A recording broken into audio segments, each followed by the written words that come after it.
hoje sobre gratidão. Curve a sua cabeça, por favor. Meu Deus, em nome do Senhor Jesus, fala com a gente através da tua palavra. Em nome de Jesus. Amém. Bem, Lucas, no capítulo 17, no versículo 11, diz assim: a cura dos 10 leprosos. E aconteceu que, indo ele a Jerusalém, passou pelo meio de Samaria e da Galileia. E entrando numa certa aldeia, saíram-lhe ao encontro 10 homens leprosos, os quais pararam de longe e levantaram a voz, dizendo: Jesus, mestre, tem misericórdia de nós. Agora, olha aqui para mim, por favor. Por que esse ajuntamento de leprosos? Por que tantos? Por que essa comunidade de leprosos? Porque uma pessoa leprosa, a lepra, era considerada como uma maldição. A pessoa, quando era descoberta, que geralmente o leproso, ele buscava a todo custo esconder a tua doença, até porque não tinha cura, não tinha tratamento para a lepra. Então ele tentava esconder, como por exemplo, você olha e você vê Naamã ocultando a sua lepra. Porque o leproso perdia tudo. O leproso perdia família, ele perdia o convívio na comunidade, ele perdia sua casa, ele era condenado a viver excluso. E é natural que as pessoas, na hora da dor, elas se unam, porque nós já falamos aqui que a dor, ela gera uma identificação entre as pessoas. Se você, por exemplo, sair por aí contando as suas vitórias, contando as suas bênçãos, você vai incomodar muita gente, muitas pessoas vão se incomodar com você ao contar as suas bênçãos, porque não é o que todo mundo está vivendo, não é a realidade de todo mundo. Então, se você começa a contar suas vitórias, as pessoas, elas vão tomar, muitas vezes, raiva de você, antipatia. Elas vão se sentir incomodadas na tua presença, uma vez que você só tem bênção para contar e elas só têm problemas. Então, a dor é o que causa identificação. Então, era comum que os leprosos, eles se reunissem, se ajuntassem, porque eles não tinham outra pessoa, eles não tinham contato com outras pessoas, era proibido. E eles corriam o risco, inclusive, de serem apedrejados caso tocassem alguém, porque eles eram considerados imundos. Então eles tinham que viver exclusos. E é exatamente por isso que estava ali esse grupo tão grande de leprosos. Porque eles se reuniam, eles compartilhavam ali a sua dor, o seu sofrimento. E você percebe que eles, quando veem Jesus, provavelmente eles já tinham ouvido falar do poder de Jesus, do que Jesus fazia, do que Jesus operava. Eles já tinham ouvido falar. E quando eles veem Jesus de longe, eles sabiam que ali estava a oportunidade deles serem curados. Então, de longe, eles levantaram a voz, porque eles não podiam se aproximar, eles não podiam tocar nas pessoas, estar dentre as pessoas. Então, de longe, os 10, eles levantam a voz e dizem: Jesus, mestre, tem misericórdia de nós. Tem misericórdia. Essa palavra mestre, quando eles chamam Jesus de mestre aqui, eles não chamam porque são os seus discípulos, mas eles chamam Jesus de mestre porque eles reconhecem Jesus como uma autoridade de Deus. E eles dizem: mestre, tem compaixão, tem misericórdia de nós. E ele vendo disse-lhes: ide, mostrai-vos aos sacerdotes. E aconteceu que, indo eles, ficaram limpos. E um deles, vendo que estava são, voltou, glorificando a Deus em alta voz, e caiu aos seus pés com o rosto em terra, dando-lhe graças. E este era samaritano. E respondendo Jesus disse: não foram 10 os limpos? E onde estão os 9? Não houve quem voltasse para dar glória a Deus, senão este estrangeiro? E disse: levanta-te e vai, a tua fé te salvou. Você sabe que o pior sentimento dentro do ser humano é a ingratidão. Quem já passou por isso? Levanta as mãos assim. Você ajuda uma pessoa, você estende a mão para ela, você acolhe ela, só que esta pessoa, ela não demonstra gratidão. O pior sentimento é ingratidão. Esses homens saem e vão se mostrar aos sacerdotes, o que era costume na época, e no meio do caminho, algo sobrenatural acontece. Eles se veem curados. E quando eles estão curados, apenas um volta. Os outros 9 vão embora. Apenas um volta para agradecer. Apenas um volta para buscar intimidade. Apenas um volta para adorar, para se render. Apenas um.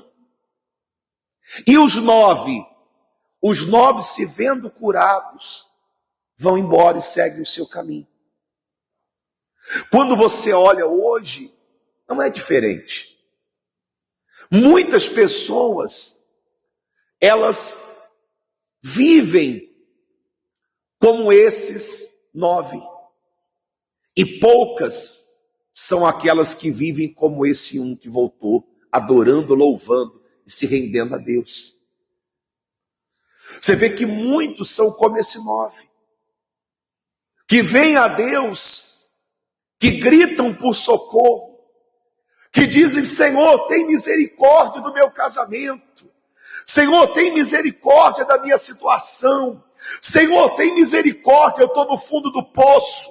Senhor, tem misericórdia, meu filho está doente. Senhor, tem misericórdia, eu estou na pobreza. Senhor, tem misericórdia, minha vida está horrível. E Deus acode o clamor dela. Deus acode e a tira do fundo do poço. limpa, cura, opera, faz milagres, maravilhas.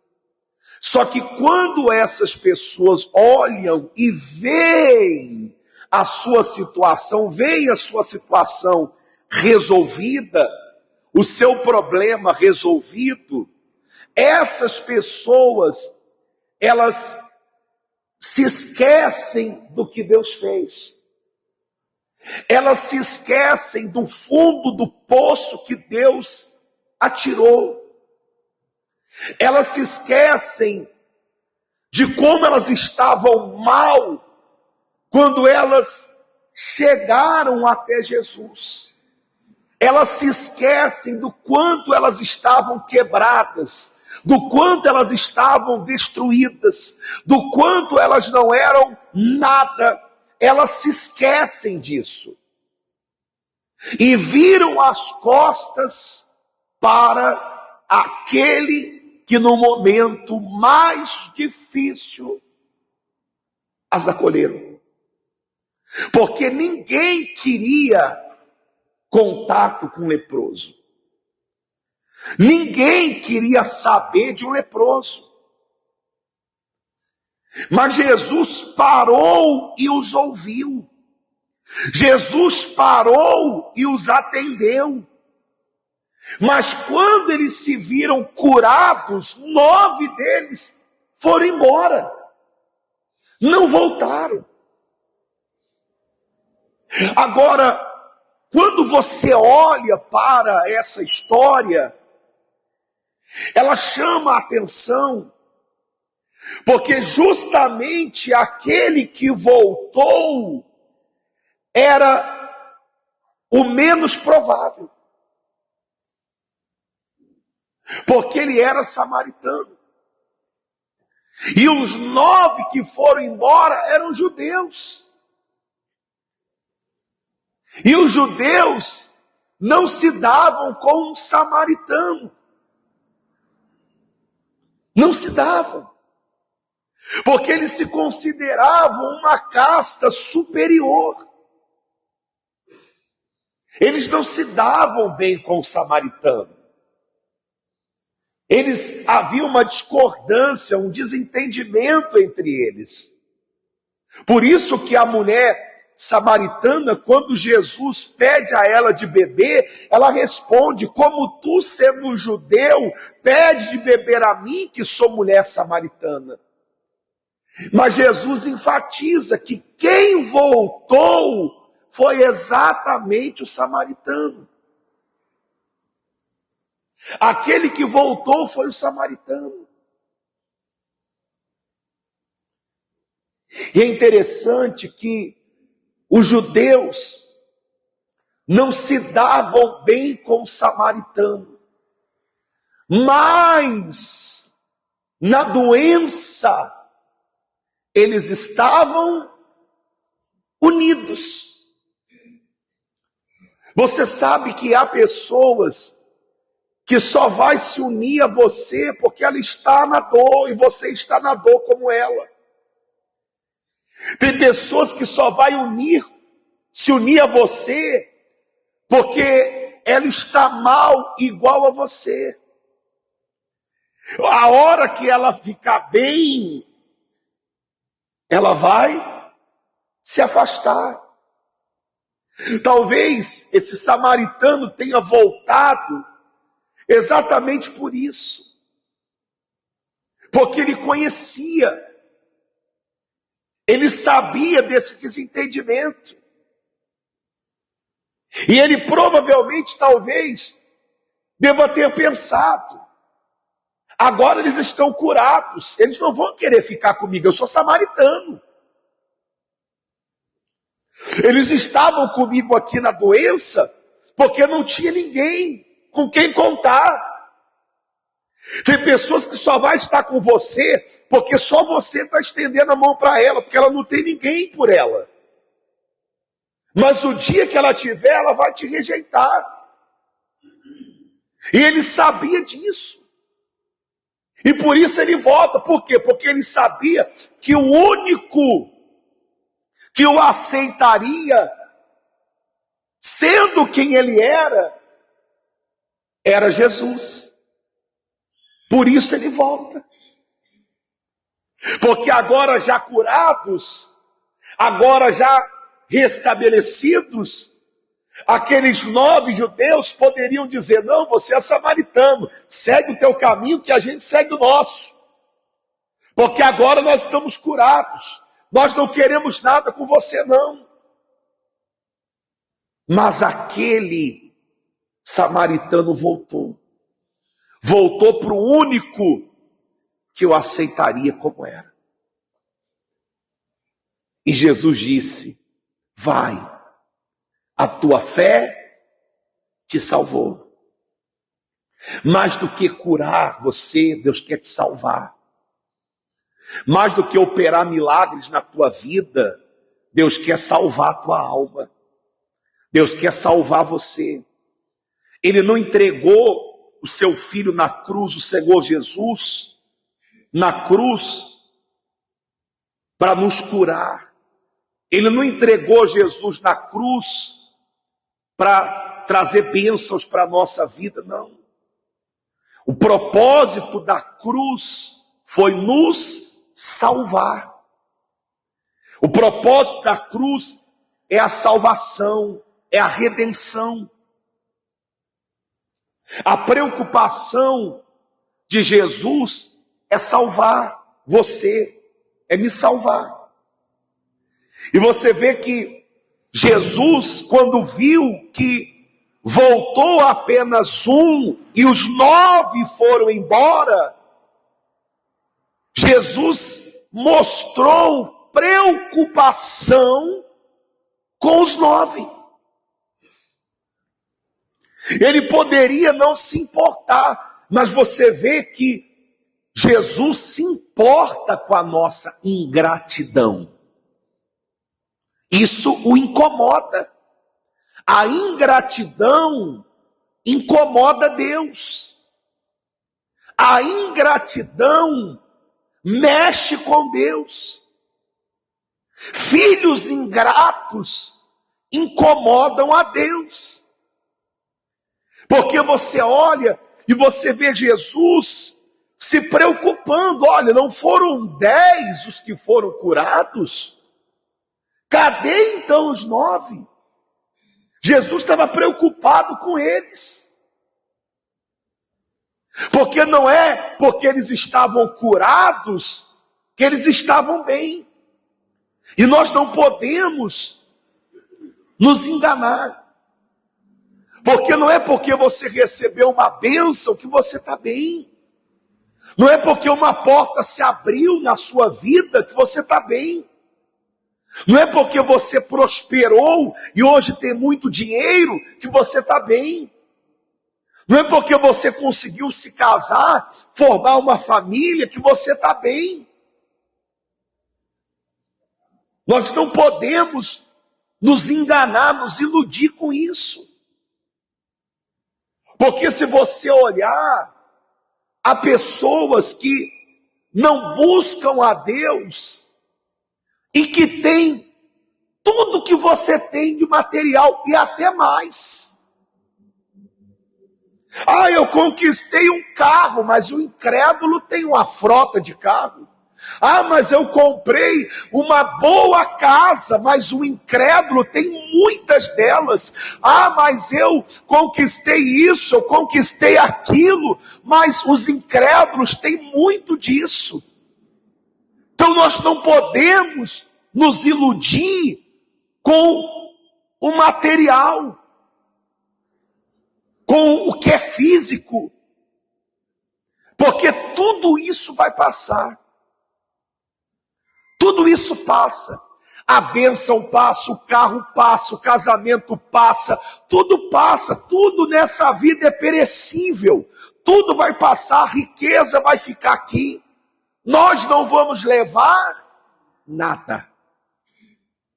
O que Deus quer?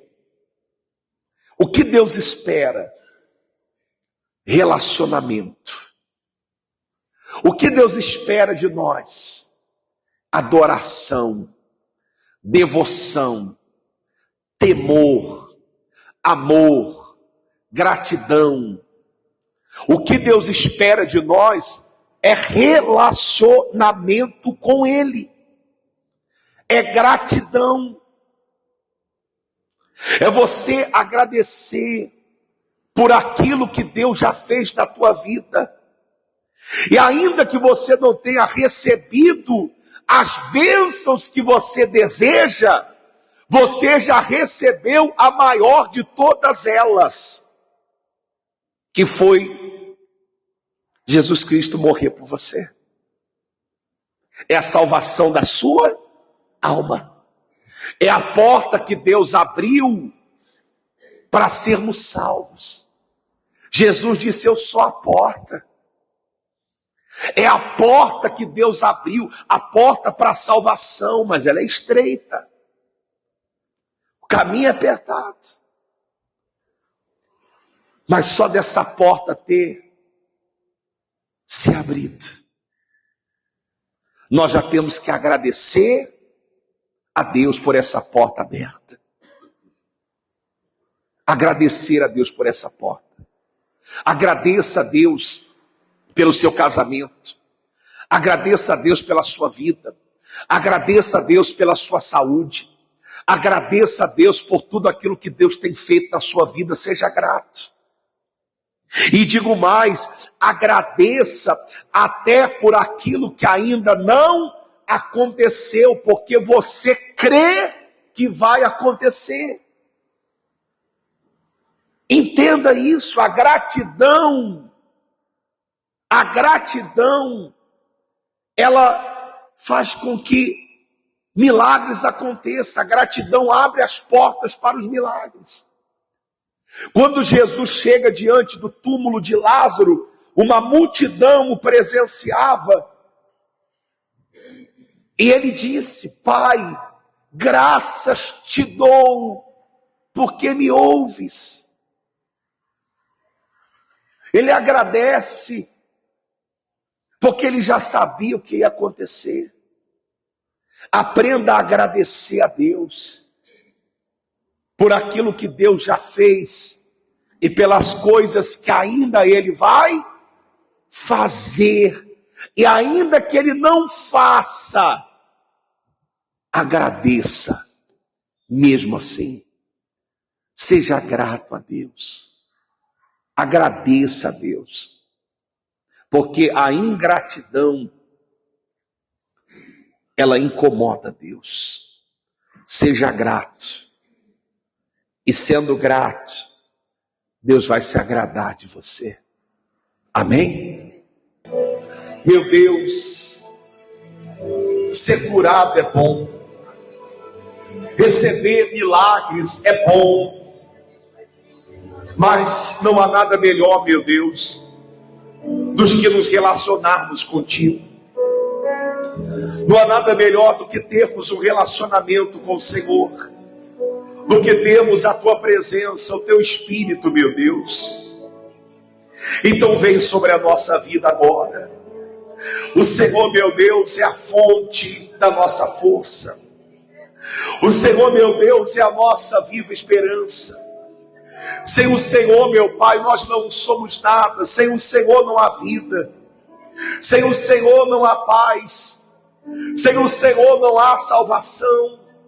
Sem o Senhor, meu Deus, não há alegria. Então vem sobre a nossa vida, vem sobre o nosso ser agora. Encha-nos da tua presença, meu Pai. Opera em nós o maior de todos os milagres. Há pessoas aqui que foram curadas, que não andavam, voltaram a andar, não enxergavam, voltaram a enxergar.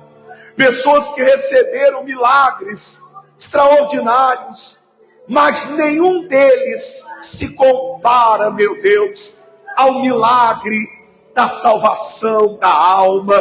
Ah, Espírito Santo, vem agora, opera no nosso coração, meu Pai, porque é o Senhor quem nos convence do pecado, é o Senhor quem nos justifica, é o Senhor quem nos santifica, é o Senhor quem nos lava, nos limpa.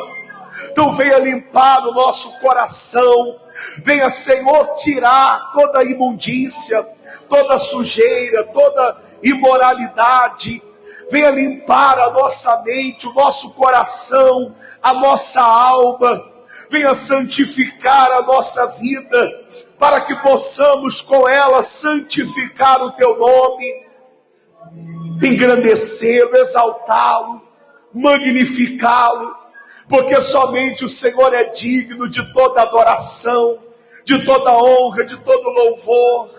E isso, adore a Deus agora, expresse a Ele a sua fé, fala para Ele o quanto você o ama, o quanto você o adora, e faça isso de maneira sincera e verdadeira. Ah, meu Senhor, te adoramos, meu Pai. O Senhor é o motivo da nossa alegria. O Senhor é a razão de estarmos aqui. O Senhor é a razão do nosso sacrifício, da nossa renúncia. É pelo Senhor, meu Pai. Oh, meu Deus, vem agora. Vem, Espírito Santo, porque nós não podemos viver separados de Ti. Nós precisamos de Ti. Nós reconhecemos os nossos pecados, os nossos erros, as nossas falhas. Reconhecemos, meu Pai, as nossas fraquezas. Reconhecemos, meu Pai, os nossos erros. E arrependidos estamos diante de Ti. Perdoa os nossos pecados. Oh, meu Deus, tenha misericórdia de nós. Derrama a Tua presença. Derrama essa paz que excede todo entendimento. Vem sobre o nosso coração. Vem sobre a nossa alma. Oh, Espírito Santo, nós nos entregamos a Ti, de corpo, alma e espírito. Toda a nossa vida nós colocamos nas Tuas mãos. Obrigado, Jesus. Obrigado pela Tua misericórdia. Obrigado pela Tua salvação. Obrigado, meu Deus, pela nossa família, pela esposa. Obrigado pelos nossos filhos. Obrigado pelo Teu cuidado. Obrigado pelas curas. Obrigado pelos milagres que o Senhor tem operado. Obrigado, te agradecemos, meu Pai, por tudo. Obrigado pela salvação da nossa alma. Estamos caminhando para a salvação, rumo à salvação, porque o Senhor tem nos direcionado. Obrigado, meu Deus. Obrigado, Senhor Jesus. Te agradecemos, meu Pai. Entregamos a nossa vida nas Tuas mãos, em nome do Senhor Jesus. Amém. E graças a Deus.